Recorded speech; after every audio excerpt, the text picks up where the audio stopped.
안녕하세요. 송진구입니다. 오늘 강의 주제는 인문학에 관한 강의가 될 거예요. 여러분 인문학 굉장히 좋아하시죠? 네! 진짜예요? 네! 자, 인문학은 우리가 자연과학의 상대적인 개념을 인문학이라고 얘기를 합니다. 인문학은 사람의 근원적인, 본질적인 문제를 다루는 거예요. 뭐 사고나 문화, 철학, 역사 이런 것들. 그 연구하는 걸 인문학이라고 그러고, 그 반대편 개념에 있는 자연과학 이런 거는 객관적인 사실들, 객관적인 현상들을 연구하는 분야를 우리가 자연과학이라고 얘기를 하죠. 근데 얼마 전부터요, 그동안은 조용했었는데, 얼마 전부터 인문학이라는 용어가 굉장히 많이 사회화되고, 그런 관련된 프로나 강의도 많이 늘어났어요. 근데 저는 생각하죠. 왜 최근 들어서 인문학이라는 주제가 많이 이렇게 확장되는 이유가 뭘까? 그걸 제가 쭉 분석을 해보니까 이유가 있어요. 물론 여러 가지 이유가 있겠지만 제가 분석한 이유는 어떤 이유냐면 우리 사는 현대에 살고 있는 삶의 질에 관한 문제에 이유가 있던 것 같아요. 우리는 옛날에 아주 못 살았던 건 아시죠? 이렇게 젊은 분들은 세상에 태어나기 전에 우리나라 1964년도에 1인당 GDP가 100달러였어요. 그때 태국은 200달러였고요. 필리핀은 300달러였어요. 우리보다 2배나 3배 잘 살았어요. 그때 우리나라는 북한보다도 못 살았고요. 아프리카 어떤 나라보다도 못 살았을 때였어요. 그때는. 근데 불과 40년, 40년, 50년 만에 세계를 깜짝 놀라게 해서 지금은 경제적으로 10등, 11등쯤 합니다. 옛날엔 세계에서 제일 못 살았는데. 그래서 이걸 우리나라를 일러서 기적이라고 그래요. 한국 사람들은 기적을 만들었다. 그래서 그 기적을 만든 기저가 뭐냐, 그 바닥이 뭐냐면 저는 인문학이 아니고 자연과학이 그렇게 만들었다고 생각을 하는 거예요. 지금까지는. 그걸 우리 표현을 하면 물질 만능, 자본주의 이런 거였어요. 정말 잠도 안 자고 먹지도 못하고 막 쉬지도 못하고 이랬잖아요. 자, 근데 그러니까 옛날보다 훨씬 잘 살게 됐어요. 비교가 안 되는 거죠. 자, 근데 무슨 딜레마에 빠졌냐? 먹고 사는 건 세계에서 10등, 11등쯤 하는데 행복하지 않은 거야. 먹고 사는 문제만 해결되면 완전히 끝날 줄 알았더니 갈수록 고민이 깊어지는 거예요. 그래서 심각한 문제가 벌어지는 일들이 자살. 우리나라 10만 명당 한 33명 정도가 자살을 해요. OECD 국가 중에 1등입니다. 우리 뭐든지 했다면 1등을 지향하잖아요. 자살 1등이야. 이렇게 잘 먹고 잘 사는데 왜 자살이 늘어날까 급격하게. 그 대답을 어디서 찾고자 하냐면 인문학에서 찾고자 하는 거예요. 그래서 오늘 강의해 주실 분을 모실 텐데, 이분은 저는 처음에 프로필을 받았을 때 우리 강의하시러 오시는 분들은 무슨 뭐 교수, 선생님 뭐 이런 분들 오시잖아요. 이분은 사장님이야. 그래서 전 이분이 무슨 가게를 하시나 봤더니 가게 이름이 있어요. 지식 가게래. 지식을 팔고 사는 가게. 그래서 이분을 모셔서 오늘은 우리 인문학을 윤리 쪽으로 그런 쪽으로 풀어드릴 겁니다. 자, 최성호 사장님을 여러분 큰 박수로 모시겠습니다.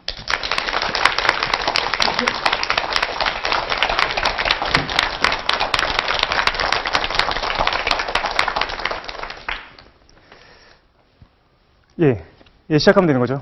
네. 놀라시죠?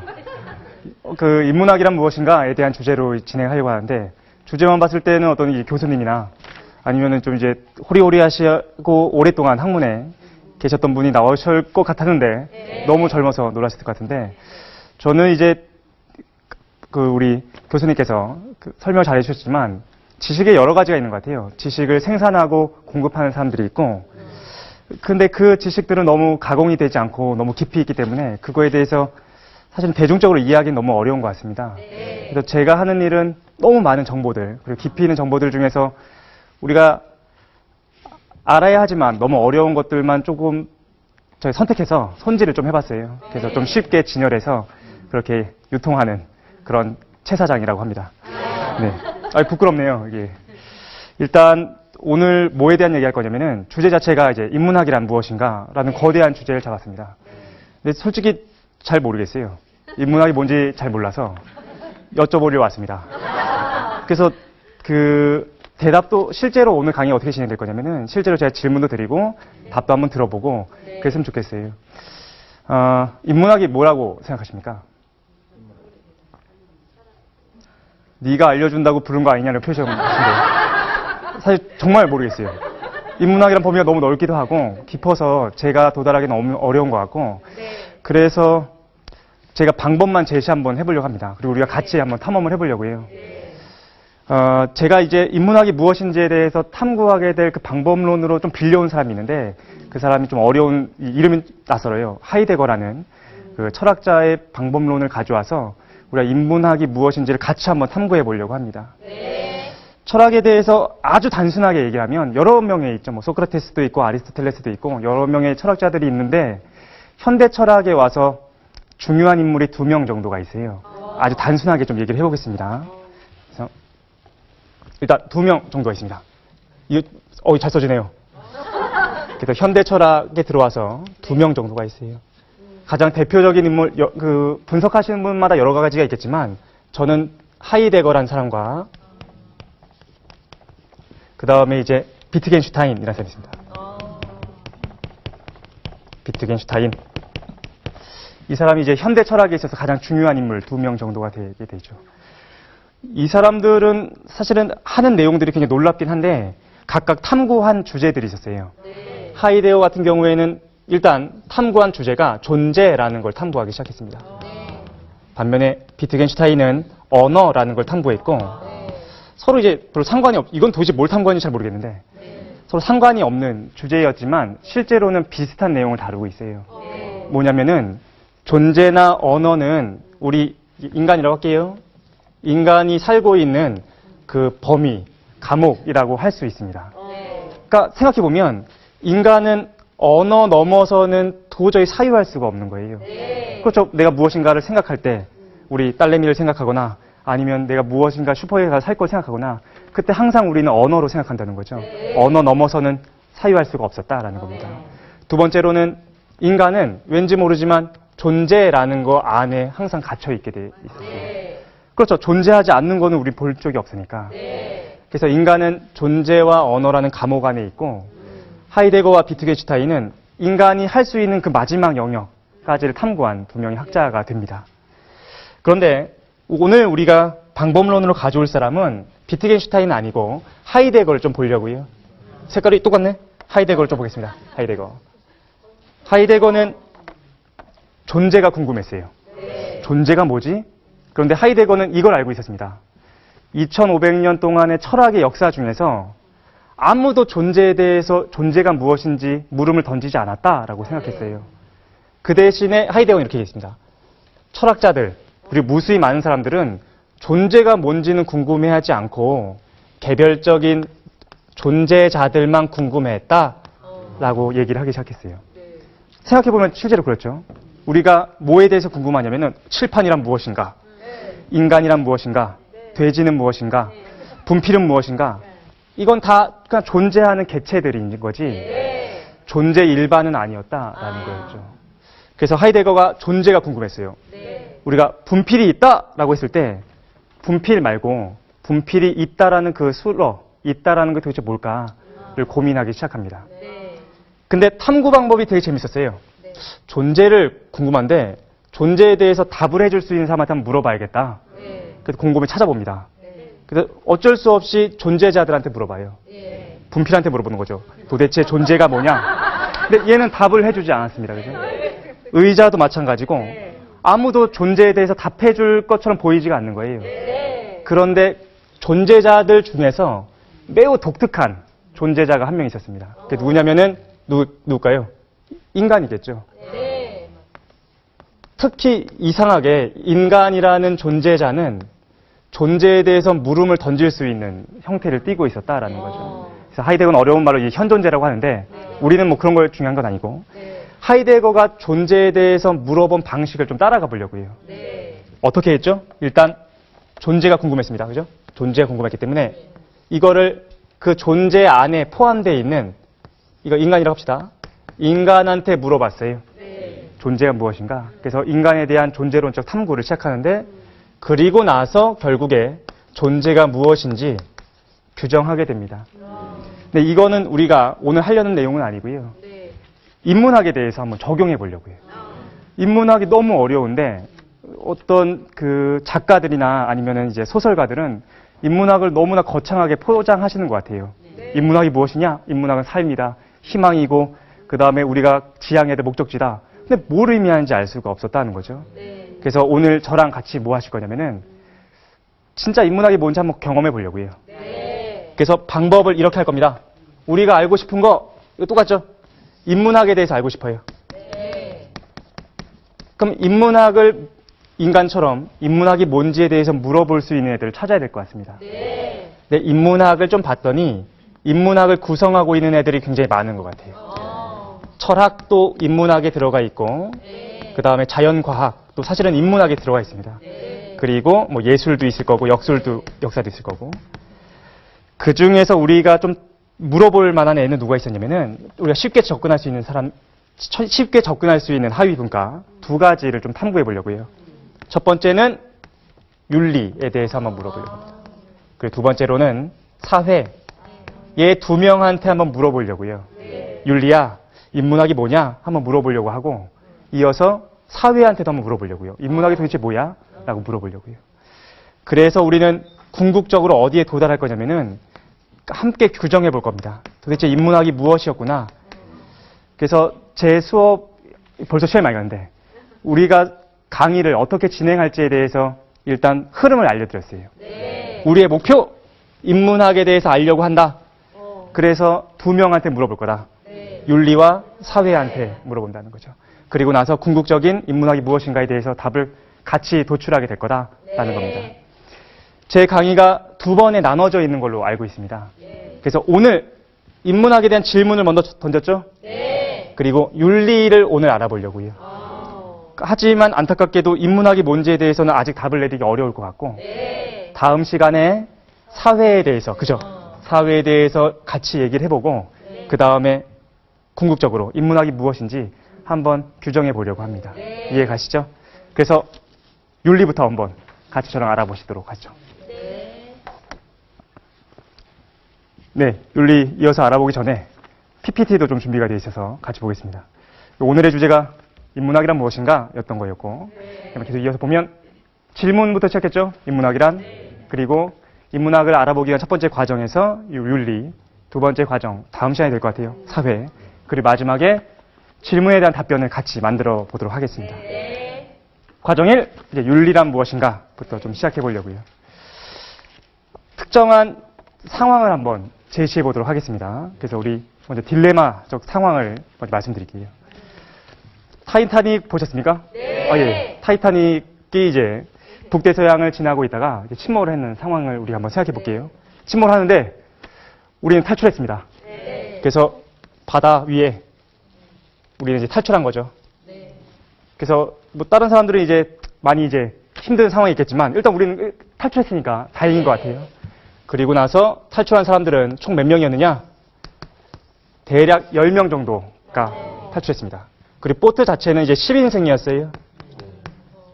그래서 잘 가고 있다, 우리 살았다 라고 그러고 있는데 이제 바다는 굉장히 춥겠죠. 그리고 밤이고 그런 상황인데 이상하게 살았다고 생각했었는데 배가 조금씩 가라앉고 있는 거예요. 그래서 야, 이게 무슨 일이지? 하고 살펴보니까 안타깝게도 11명이 타고 있었던 거죠. 11명이 타고 있었습니다. 그렇게 놀랄 일은 아닌데 어쨌든 그러면 어떻게 해야 될까요? 한 명이 내려야죠. 일단 물이 들어왔는지 봤더니 물은 안 들어와 있어요. 근데 왜 가라앉는지에 대한 원인은 명확하지 않습니다. 근데 우리가 지금 추론할 수 있는 거는 10인 초과됐으니까 라는 생각이 드는 거예요. 그래서 우리가 할 수 있는 첫 번째 논리적인 방법은 한 명을 희생시키는 거겠죠. 그죠? 그것 말고 또 뭐가 있나요?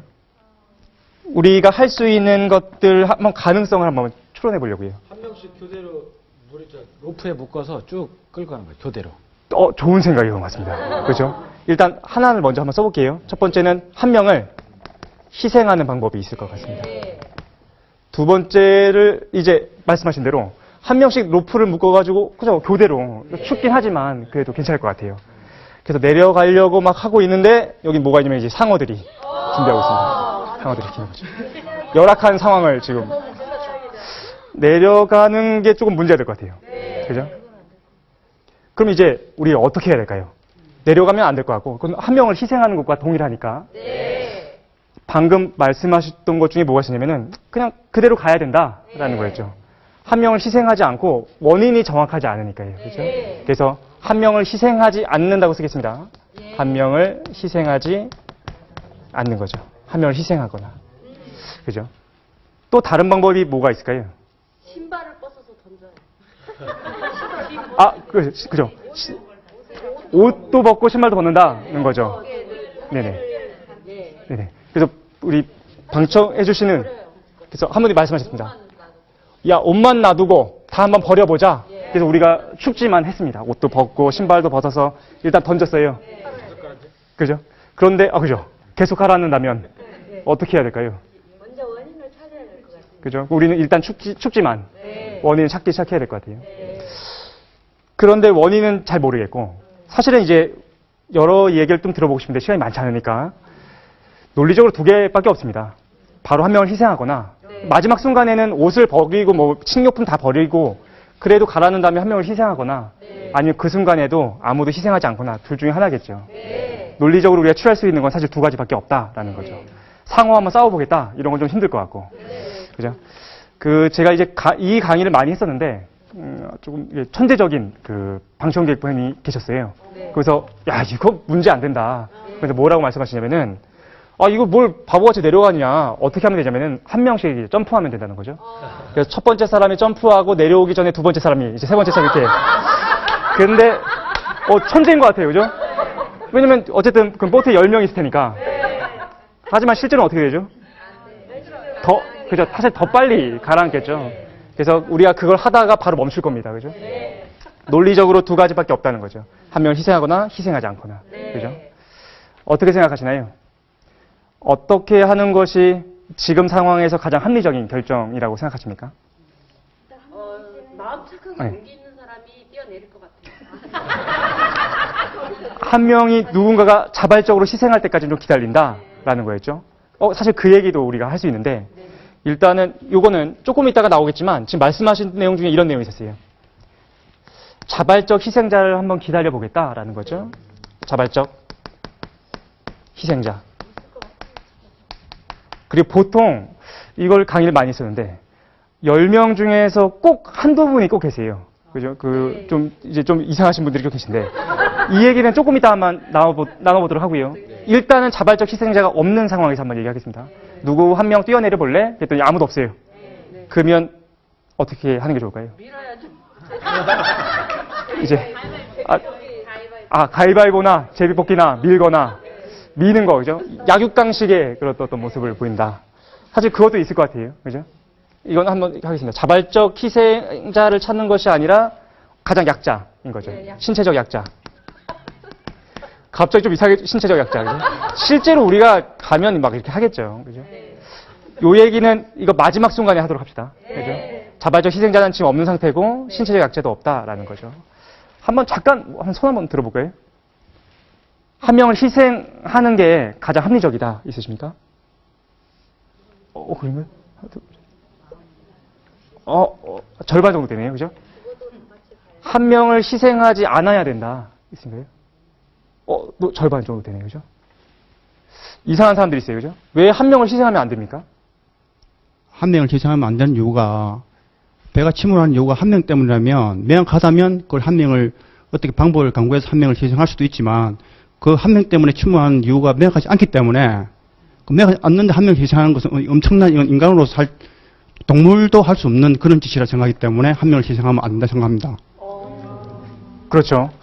너무 말씀 잘 해주셨는데, 생각해보면은 우리가 정확한 원인을 알 수가 없는 상황인데도 불구하고 한 명을 희생시킨다면, 그거는 잘 말씀해 주세요. 그거는 이제 살인인 거죠. 그죠? 그래서 한 명을 희생하는 거, 이건 안 된다는 겁니다. 요 주장 한번 써볼게요. 그래서 뭐라고 말씀하셨냐면은, 이거 제대로 나왔어요. 1번이라고 쓰겠습니다. 그래서 이렇게 말씀하셨어요. 그래서 무고한 개인을 희생하는 것은 뭐와 동일한 거냐면은, 이거 살인 아니냐 하는 거죠.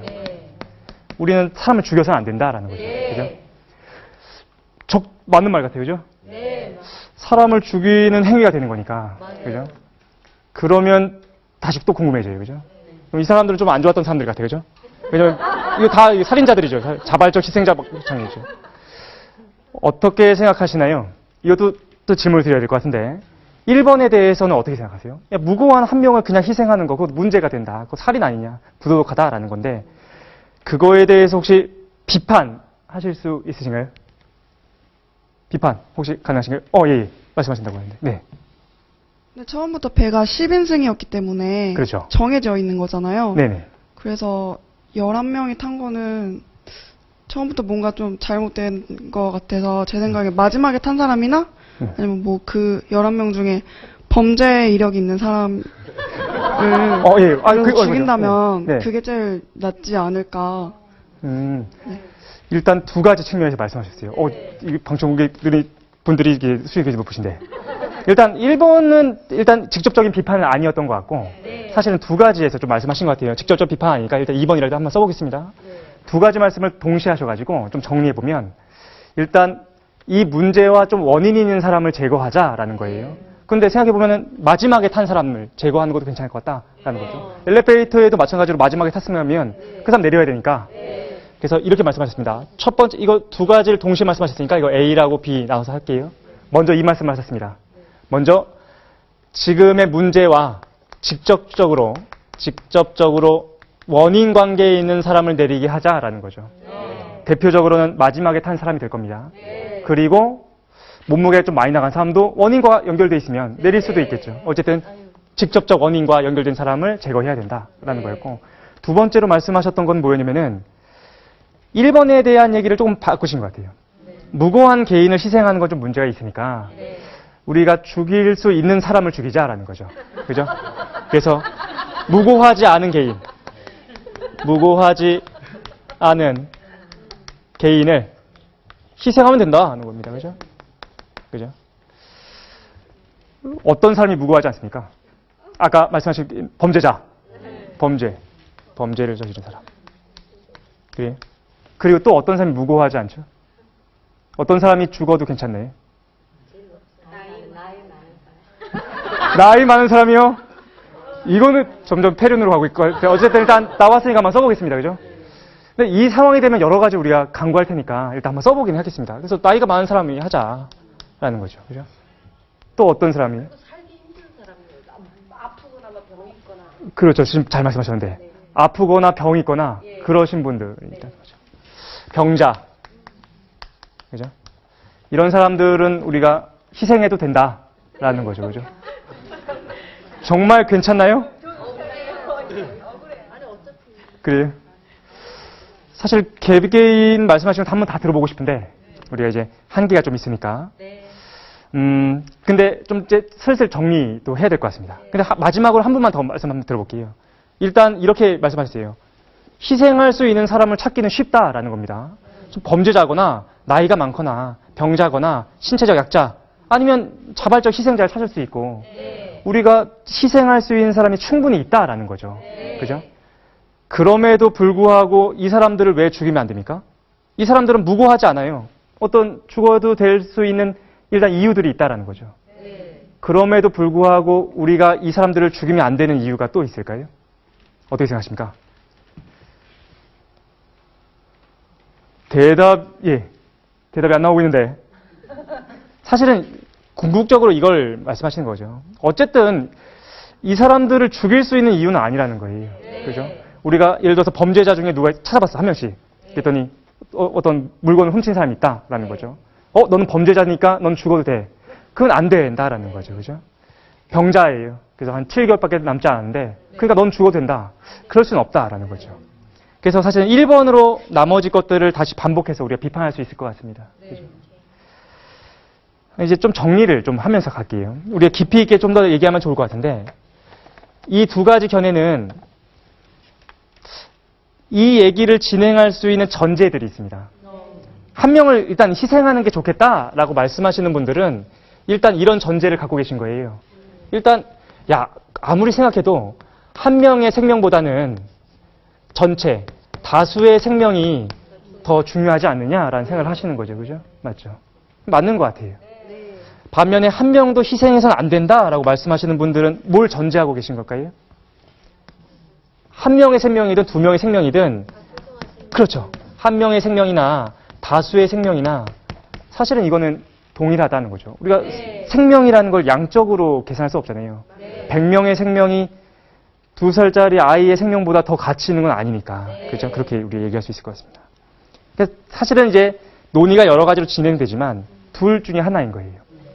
다수냐? 다수의 생명이 실제로는 더 가치 있느냐? 아니면 모두의 생명이 다 동일하게 의미가 있느냐? 이 두 가지 견해인 거죠. 그죠?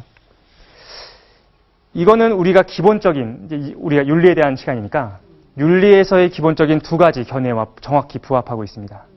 우리가 지금부터 이제 윤리에 대해서 한번 알아보려고 해요. 윤리, 그죠? 윤리.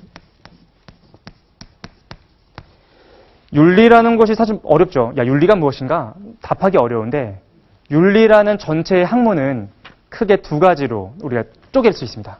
윤리라는 과목이 있으면 윤리라는 분과가 있으면 이 윤리를 절반으로 쪼갤 수 있어요. 자, 그래서 절반은 뭐에 해당하냐면은 목적론이라는 게 됩니다. 좀 낯설죠, 그죠? 목적론이라는 걸로 돼 있고 나머지 절반은 뭐로 돼 있느냐? 의무론이라는 걸로 돼 있습니다. 의무론. 이제부터 잠깐 동안 윤리에 대해서 알아볼 텐데 윤리에서의 두 가지 견해, 의무론과 목적론. 윤리에서의 나머지 견해들 있죠. 뭐 여러 가지 철학자들이나 여러 가지 학자들의 얘기는 사실은 의무론 아니면 목적론 둘 중에 하나인 거예요. 인간이 선택할 수 있는 윤리는 두 가지밖에 없는데 일단 윤리에 대한 얘기, 의무론과 목적론에 대한 얘기를 좀 한 다음에 다시 우리 보트 사례를 좀 연결시키려고 합니다. 답부터 좀 먼저 말씀드리면 한 명을 희생하자라는 사고방식은 목적론적 사고방식이라고 하고 아무도 희생할 수 없다. 생명이라는 건 소중하다라는 생각 자체를 우리가 의무론이라고 할 수 있습니다. 잠깐 이제 PPT를 보시면 딜레마의 상황 우리 같이 얘기했죠? 그다음 이어서 이거에 대한 얘기를 했습니다. 그죠? 다수의 생명을 위해서는 소수를 희생시키는 행위가 정당한가에 대한 논의를 우리가 진행한 거예요. 그리고 윤리의 두 관점으로 우리가 해석할 수 있다. 첫 번째는 의무론, 두 번째는 목적론이 됩니다. 의무론과 목적론 간단하게 살펴보도록 할게요. 별로 어렵지 않습니다. 그래서 간단하게 한번 살펴보겠습니다. 내용이 어렵지 않으시죠? 잘 이해가지 않습니까? 예. 그래서 지우면서 바로 동시에 한번 의무론부터 얘기해 보도록 하겠습니다. 생각보다 칠판이 깨끗하게 안 지워지는데 잘 지워보겠습니다. 네. 지웠고 윤리에 대한 얘기를 해볼게요. 윤리란 무엇인가? 방금 말씀드린 대로 윤리는 두 가지로 나눠지게 됩니다. 그죠? 의무론, 그 다음에 목적론인 거죠. 간단하게 얘기하면 사람들이 물어봤어요. 의무론의 대표적인 사람은 누구냐면은 철학자 중에서 칸트라는 사람이 있습니다. 이름은 너무 많이 들어봤는데 도대체 뭘 했는지 알 수 없는 사람. 그죠? 머리 실제로 이런 걸 뒤집어 쓰고 있는데 임마누엘 칸트는 의무론을 대표하는 인물이에요. 그 다음에 목적론을 대표하는 인물은 이제 제러미 벤담이라는 사람이 있습니다. 그래서 칸트와 벤담에 대한 얘기를 해볼게요. 그러니까 사람들이 궁금했어요. 야, 윤리가 도대체 뭐지? 윤리적인 삶이란 무엇인가?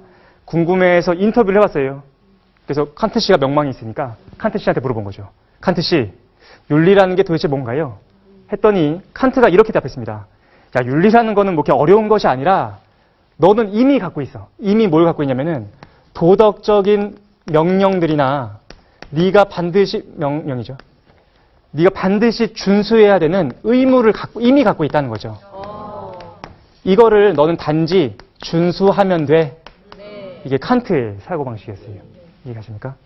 근데 우리한테 실제로 이미 주어져 있어요. 우리는 뭐 도덕이 뭐냐 물어보기 전에 이미 갖고 있는 사고방식이 있습니다. 어떤 걸 이미 알고 있죠? 사람을 죽이면 안 된다. 이미 알고 있잖아요. 누가 알려주지 않았지만. 도둑질을 하면 안 된다. 이런 것들을 이미 알고 있다라는 거죠. 또 어떤 게 있습니까? 우리가 뭐 배우지 않았지만 이미 알고 있는 거. 사람을 죽이면 안 된다. 도둑질하면 안 된다. 또 뭐 있죠?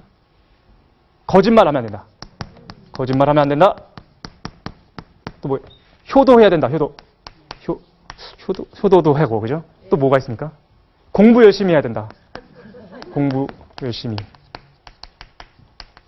술, 담배는 안 돼. 좀 점점 의심스러워지기 시작하는데, 그죠? 어쨌든 우리가 이미 알고 있는 도덕적인 명령, 의무가 있다는 거죠. 네. 그럼 너는 그냥 단순히 준수만 하면 돼. 이게 칸트의 생각이었습니다. 네. 이해가시죠, 그죠?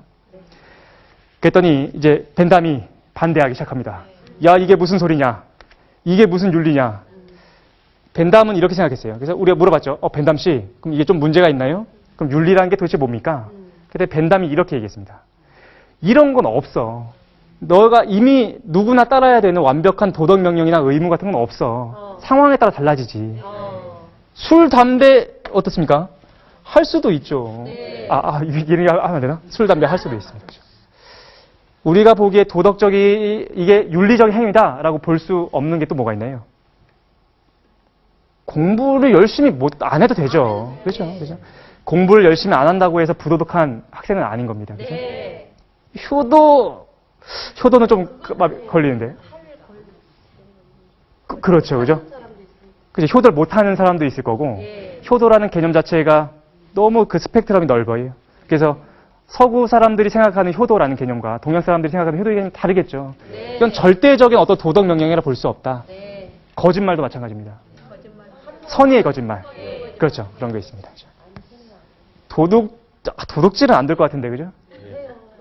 도둑질도 장발장을 생각해 봅시다, 그죠? 네. 장발장이 도둑질 한 것은 나쁜 행위지만, 우리가 장발장이란 영화를 보면서 어떤가요? 장발장한테, 도덕적으로 나쁜 놈, 이렇게 생각하지 않잖아요. 네. 그죠? 우리는 도둑질이라는 거에 대해서 윤리적으로 비난할 수는 있겠지만, 그것이 어떤 절대적이거나 그런 건 아닌 것 같아요. 네. 그죠? 그리고 가난한 사람이 자신의 아이를 위해서 뭐 빵을 훔치는 거에 대해서 우리는 윤리적으로 관대하게 볼 수도 있겠죠. 네. 이것도 아닙니다. 사람을 죽이면 안 된다는 어떤가요? 완벽한 도덕적 명령인가요? 아니요. 아니에요? 내가 죽이고 싶으면 죽이라는 거. 죽여도 돼요? 아니요. 왜 그러면 그 네네. 사고로 인해서 죽을 수도 있잖아요. 그렇죠. 그러니까 사고 말고 고의적으로 죽이는 건 어떤 거예요? 안 돼요. 안 돼요? 이건 우리가 찾았네. 누구나 반드시 지켜야 되는 도덕적 명령. 칸트는 이런 걸 생각했지만 벤담은 이것도 아니라고 생각했어요. 사람을 죽일 수도 있지. 전쟁 시도 있고, 그리고 정말 나쁜 사람이 있으면 사회 전체 이익을 위해서는 사형제도를 집행할 수도 있고, 사람을 반드시 죽이면 안 되는 건 아니다. 상황마다 달라질 수 있다.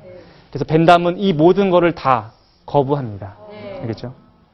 그래서 벤담 씨한테 물어봤어요. 벤담 씨, 이게 다 아니면 도대체 윤리는 뭔가요?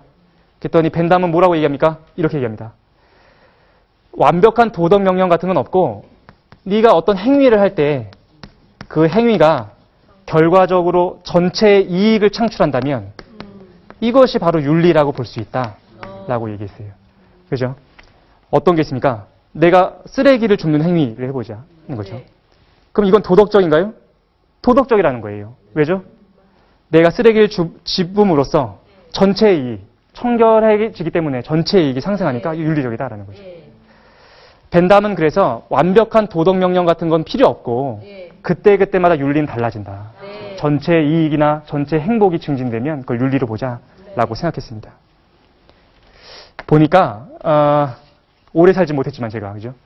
그런데 두 가지 인간이 있는 것 같아요. 두 가지 사람으로 나눠집니다. 우리 이제 방청객 분들 많이 계시지만 절반 정도의 사람은 평생을 의무론자로 살아왔어요. 그리고 앞으로도 살아가게 될 겁니다. 네. 그리고 절반 정도의 사람은 목적론으로 살아왔고 그렇게 살아가게 되는 거죠. 좀 더 구체적으로 한번 얘기해 볼까요? 이거는 이제 아주 구체적인 예를 한번 들어서 의무론을 대표하는 사람은 여러 명이 있겠지만 대표적으로 어떤 신앙을 갖고 있는 사람이 있죠. 네. 뭐 그리스도교가 됐든 아니면 불교가 됐든 이슬람이 됐든 어쨌든 어떤 신앙을 견지하고 있는 분들, 신앙인 이분들은 의무론자일 수밖에 없습니다. 그죠? 어떻게 생활하죠? 내 내면의 목소리든 아니면 외부의 신의 목소리든 그 목소리를 어떻게 해요? 준수하려고 노력하죠. 그래서 그분들은 의무론자다라고 볼 수 있습니다. 그죠? 목적론을 대표하는 사람들은 누가 있죠? 사실은 현대인들은 대부분 목적론자들이에요. 그죠? 근데 우리가 잘 알고 계신 분 중에 안중근 의사라고 해봅시다. 안중근 의사. 안중근 의사도 해석에 따라 달라질 수 있겠지만 목적론자라고 볼 수 있습니다. 왜죠?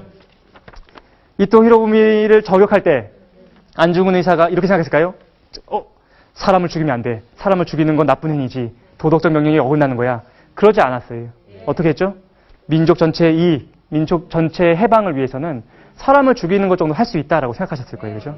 그래서 목적론자다라고 볼 수 있습니다. 그래서 두 가지 종류의 사람이 있습니다. 의무론자와 목적론자. 두 종류의 사람이 있다라는 거죠. 잠깐 물어볼까요? 어떻게 살아오셨나요? 의무론자로 살아오셨습니까? 목적론자로 살아왔습니까? 그때, 그죠? 이걸 창출할 때도 있고, 의무론자도 있고. 사실 그게 정답이에요. 사람은 단편적으로 하나의 윤리관만을 따르긴 힘들고, 그때마다 달라지긴 하는데, 그러면 질문을 좀 바꿔보겠습니다. 어떠한 방향성을 갖고서 삶을 살아가야 된다고 생각하세요? 난 지금까지 목적론과 의무론 막 섞어서 행동했지만, 내가 생각할 때 의무론자로서의 삶을 살아가는 것이 더 윤리적이다라고 생각하시나요? 아니면 목적론적인 삶을 사는 것이 더 윤리적이라고 생각하시나요? 잠깐 물어볼까요? 의무론적인 삶을 사는 것이 더 윤리적인 삶이다. 있으십니까? 많지 않죠. 그죠? 그죠. 목적론적인 삶을 사는 것이 윤리적이다. 그죠? 맞습니다. 그죠? 그때 달라지겠다. 그죠? 예, 사실은 이게 그때 정답이긴 한데. 그래서 윤리에는 두 가지 견해가 있다라고 볼 수 있다는 겁니다. 요거를 조금 더 쉽게 다른 차원에서 한번 얘기를 해볼게요. 그리고서 이제 윤리를 좀 마무리하려고 합니다.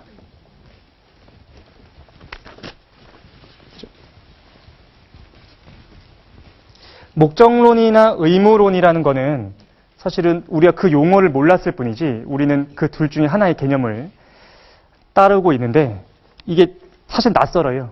낯설기 때문에 아주 단순하게 얘기해 보도록 하겠습니다. 어떤 하나의 의무론과 목적론을 다른 방식으로 한번 보는 거예요. 의무론과 목적론은 시간과도 연결되어 있습니다. 시간. 그래서 현재가 있고 그리고 과거가 있겠죠. 그리고 미래가 있을 겁니다. 아주 단순하게 이렇게 보시면 됩니다. 그죠? 우리 이걸 X씨라고 할게요. X씨는 지금 뭘 하려고 하시냐면은, 이 방송에 적합할지 모르겠는데, 코를 파시려고 하시고 계십니다. 코를 이제 파려고 하고 있는 순간에 갑자기 생각이 들었어요. 잠깐만. 코파기라는 지금의 행위.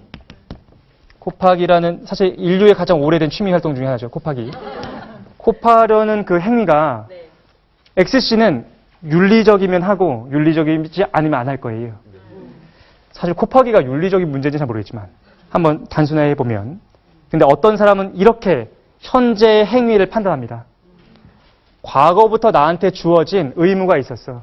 어떤 의무냐면 청결에 대한 의무죠. 그래서 내가 지금 현재 코파기를 하려고 할 때 과거로부터 온 의무를 한번 고려해 보니까 부합하나요? 코파기가 청결에 부합합니까? 아니죠. 그러면 코파기는 윤리적이지 않구나 라고 생각하는 사람들. 이게 의무론자가 되는 거죠. 두 번째로 미래의 결과를 고려하는 사람들이 있습니다. 코파기를 통해서 오는 결과 뭐가 있죠? 상쾌함이 있겠죠. 어떤 상쾌. 그죠? 그러면 나의 이익이 어떻게 되죠? 증진될 거예요. 미래에 오게 될 그 상쾌라는 거를 토대로 해서 현재 코파기는 내 미래의 이익을 보장해 주죠. 그러니까 이건 괜찮다. 이익을 창출하니까 이건 이제 목적론적 삶이 되는 겁니다. 이해할 수 있겠죠? 이 두 가지 얘기를 했던 사람들 PPT를 잠깐 보시겠습니다. 보시면 그죠? 의무론 칸트가 이렇게 생겼습니다. 그죠? 좀 머리에 뭘 썼는지 모르겠는데 원래 가발이죠 저거 그죠? 일단 의무론자였어요. 임마누엘 칸트는 1724년에 있었는데 일단 윤리를 이렇게 생각했습니다. 너한테 주어진 의무와 도덕명령을 준수하는 것 그것이 윤리가 아니겠는가? 라는 사고방식이었죠. 두 번째, 이 사람이 이제 벤담입니다. 벤담은 이렇게 얘기했습니다. 행위의 결과가 전체 이익에 부합하는 것이 윤리다라는 거죠. 벤담은 사실 우리한테 공리주의라는 걸로 굉장히 유명하긴 한데 최대 다수의 최대 행복, 가장 많은 사람들이 가장 행복해지는 것이 그것이 윤리고 그것이 바로 법을 제정하는 원리가 되어야 된다라고 생각했던 사람이었다라고 볼 수 있습니다. 어떠셨나요? 우리 얘기 전체적인 내용을 한번 정리하면서 가보려고 합니다. 우리는 처음에 얘기를 뭐로 시작했냐면은 인문학이란 무엇인가? 라는 얘기부터 시작했습니다. 그죠? 근데 인문학이 솔직히 모르겠어요. 그러다 보니까 우리가 접근할 수 있는 것보다 접근하려고 합니다. 그래서 여러 가지 인문학의 하위 분과들, 철학, 예술, 사회, 정치, 경제 모든 분야 중에서 우리가 단순하게 접근할 수 있는 윤리와 사회 두 가지를 알아보려고 해요. 그리고 그 중에서 우리는 윤리에 대해서 알아봤습니다. 윤리는 우리가 어렵고 뭘 얘기하는지 어렵게 평생 들렸지만 실제로는 매우 단순한 두 가지 원리, 의무론 그리고 목적론 두 가지로 구성되어 있습니다. 의무론은 우리한테 주어진 도덕명령 그리고 의무를 준수하는 것이었고, 목적론은 내 행위의 결과가 전체적으로 이익을 창출할 때 그것이 윤리다라는 관점이 된다라는 거였습니다. 여쭤보고 싶은 게 있어요. 뭘 여쭤보고 싶냐면은 어떤 게 더 선하고 어떤 게 더 윤리적이라고 생각하십니까? 의무론 아니면 목적론, 어떤 게 더 선한 거죠? 의무론이요? 목적론이요? 의무론. 그래요. 근데 이거는 아까 말씀드렸지만 선이라는 것도 윤리적인 용어가 됩니다. 그렇기 때문에 목적론자들은 이렇게 생각할 거예요. 행위의 결과, 그러니까 내가 어떤 행위를 했을 때 이거 전체가 사회에 기여하는 거, 그게 선한 거다라고 생각했겠죠. 사실은 질문 자체에 문제가 있어요. 어떤 게 더 선하냐 말할 수 없습니다. 그죠? 근데 문제는 우리 사회에는 둘 중에 아까 말씀드린 것처럼 둘 중에 하나의 사고방식이 진짜 윤리고 정말 선이다라고 생각하시는 분들이 계세요. 그렇기 때문에 자기와 다른 견해를 갖고 있는 사람들을 만나면 다툼이 있게 됩니다. 갈등이 있게 되고 서로 상대방에 대해서 비난하게 되는 거죠. 야, 너는 왜 윤리적인 상황에 대해서 판단하지 못하냐는 거죠. 반대로 상대방은 그 상대방이 그 윤리적 판단을 못한다고 서로 생각하게 될 것 같다라는 생각이 듭니다. 우리가 만약에 인문학에 대해서, 사실은 인문학 말고 범위를 좀 좁혀서 윤리에 대해서 얘기를 해보면 윤리에 대해서 사실 별로 어렵지 않았잖아요. 윤리에 대해서 우리가 이해하지 못하면 타인을 이해하기 힘들게 됩니다. 왜 저 사람이 저런 생각을 하는지, 왜 저런 행동을 하는지 항상 내 입장을 근거로 해서 판단하기 때문에 그건 사실 더 이상 소통도 안 되고 대화도 안 되게 되는 거죠.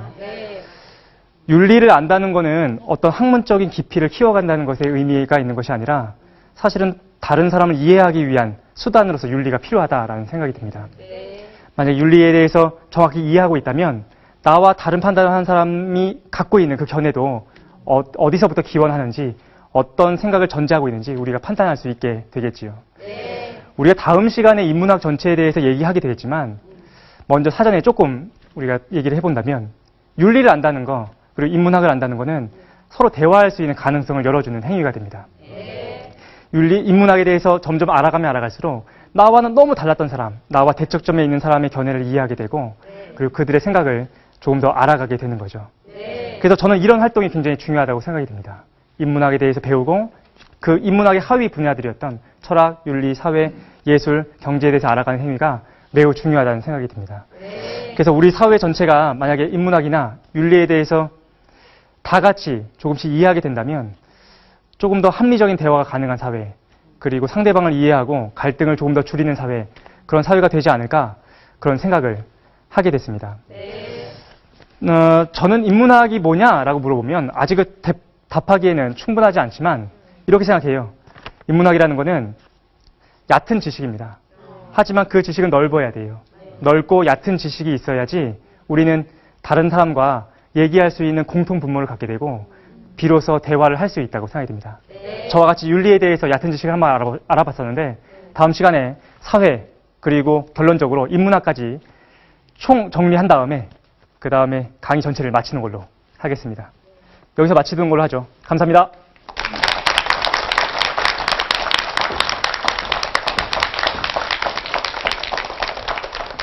네, 하여튼 인문학은 어려워요. 어려워. 왜 그러냐면 오늘 강의하시는 분도 본인이 인문학이 뭔지 잘 모른다니까. 물론 농담이시지만.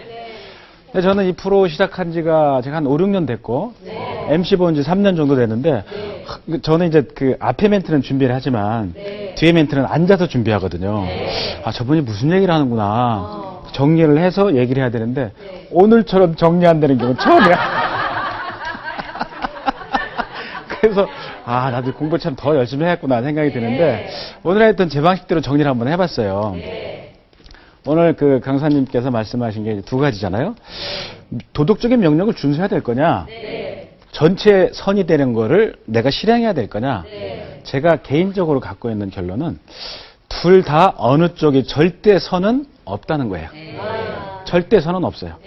상황에 따라서 전쟁 중에는 사람을 해할 수도 있고, 평소엔 그러면 절대 안 되는 거고. 그래서 그때마다 다를 텐데, 그럼 그게 다냐? 저는 그렇지는 않다고 봐요. 사실 인문학의 본질은 뭐냐면, 인간의 가장 근원적인 것을 다루는 게 인문학이에요. 가장 본질적이야. 사상, 철학, 심리. 그래서 어떤 상황이 오든 판단에 따라는 다르겠지만, 그 기준은, 제일 근거는 뭐냐면, 그 사람이 갖고 있는 기본의 마음이라는 거죠. 그래서 우리는 예를 들어서 성장하는 과정 중에서 오염된 마음을 갖고 있잖아요. 나중에 그런 사람들이 오염된 행동을 하게 되는 거예요. 성장하는 과정 중에 아주 깨끗한 마음을 갖게 되죠. 그런 상황이 와도 이 사람은 선한 판단을 하게 된다는 거죠. 그래서 오늘 강의는 요만큼만, 여기까지만 정리를 하고, 다음 2부에서는 인문학의 본질에 대해서 한번 말씀해 주신 다니까 그때 한번 다시 기대해 보겠습니다. 자, 다음 주에 만나겠습니다. 감사합니다.